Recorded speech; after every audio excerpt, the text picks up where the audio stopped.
मदत केली ह्याच्याने झोपून जातं. पण मग आता या अशा उद्विग्न असं तुम्ही निवडणूक लढवणार मुंबऱ्यातनंच परत? नाही, निवडणूक लढवणार ना. That is a part of a political game. पण तुम्हाला एक्साइटमेंट हां ती गेली आहे. ऑफ म्हणजे पॉलिटिक्समध्ये जे आनंद आहे, शेवटी प्रत्येक गोष्ट जी करतो आपण त्याच्यातनं आनंद ते मिळायला पाहिजे ना. पण तुम्हाला असं वाटत का ह्या सगळ्या तुम्ही आता निवडणूक लढताय, तुम्ही आता अशा परिस्थितीत निवडणूक लढवाल, त्यातही तुम्हाला थोडंसं एकटं पाडलं जातं असं वाटत नाही तुम्हाला? नाही नाही, मला कधीच एकटं पाडलं जात नाही. त्याचं उदाहरण सांगू.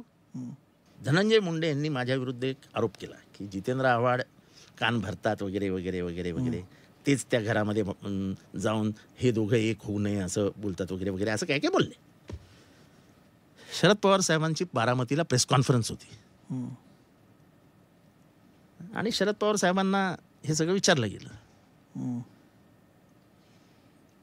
तर ते म्हणाले, पहिली गोष्ट जितेंद्र आव्हाड यांचा राजकीय अनुभव खूप मोठा आहे. त्यांची आणि आमची राजकीय संबंध म्हणजे पक्षाशी संबंध फार जुने आहेत. स्थापनेपासून मी आहे. त्यांनी काय बोलावं कसं बोलावं ह्याची अक्कल त्यांना कोणी शिकू नये, त्याला कोणी शिकू नये, त्याला म्हणजे मला. आणि दुसरी गोष्ट, जितेंद्र आव्हाड घेतात ही पक्षाची भूमिका असते. खरं ते असं काही म्हणजे मला कधी म्हणाले नाहीत की ती मांड वगैरे. त्यांनी मला आजपर्यंत एकदाही सांगितलं नाही की तू हे मांड म्हणून. एकदाच फक्त नितीन गडकरींवरती पुरतीचा आरोप झाला तेव्हा त्यांनी मला सांगितलेलं जितेंद्र 100% नितीनची बाजू घ्यायची. नाहीतर ते मला कधीच सांगत नाही जितेंद्र तू काय बोलला, कसं बोलला, कुठे बोलला, कशाला बोलला, कधीच नाही. पण एक मिनिट, तेव्हा तुम्ही विरोधी पक्षात होतात, गडकरी विरोधी पक्षात असताना सुद्धा, भाजपचे नेते असताना सुद्धा पवारांनी हे सांगितलं तुम्हाला की पवारांची त्यांची बाजू घ्या असं सांगितलं. हीच तर पवारांची ताकद आहे. He is fair.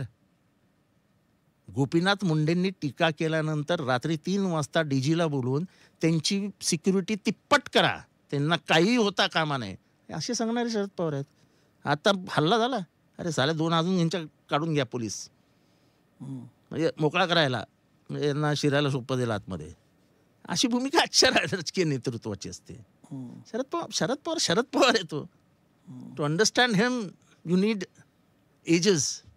जे शरद पवार आणि म्हणजे जे गोपीनाथ मुंडे त्यांच्यावर सातत्याने टीका करत असत, त्यात शरद पवार आणि गोपीनाथ मुंडे बसून ऊस म्हणजे ते ऊस कामगारांचा तोडगा काढायची की नाही, हे महाराष्ट्राचं राजकारण आहे. पण मी तुम्हाला एकटा पडतो कारण तुमच्या विरोधात नेहमी तुमच्या जवळच्याच व्यक्तींना तुमच्या समोर आणलं जातं. म्हणजे एकेकाळी तुमच्या सगळ्यात जवळचे मित्र होते प्रताप सरनाईक, मग तुमच्यात दुरावा झाला, मग तुम्ही वेगवेगळ्या पक्षांमध्ये राहिलात, विरोधी भूमिका राहिली. आताही तुमच्या जवळचे एक काळजी असणाऱ्या नजीब मुल्ला कदाचित तुमच्या विरोधात उमेदवार असतील असं म्हटलं जातात. असं आहे की प्रत्येकाला महत्वाकांक्षा असते. बरं, ते ती पूर्ण करण्यासाठी लोक मार्ग शोधत असतात.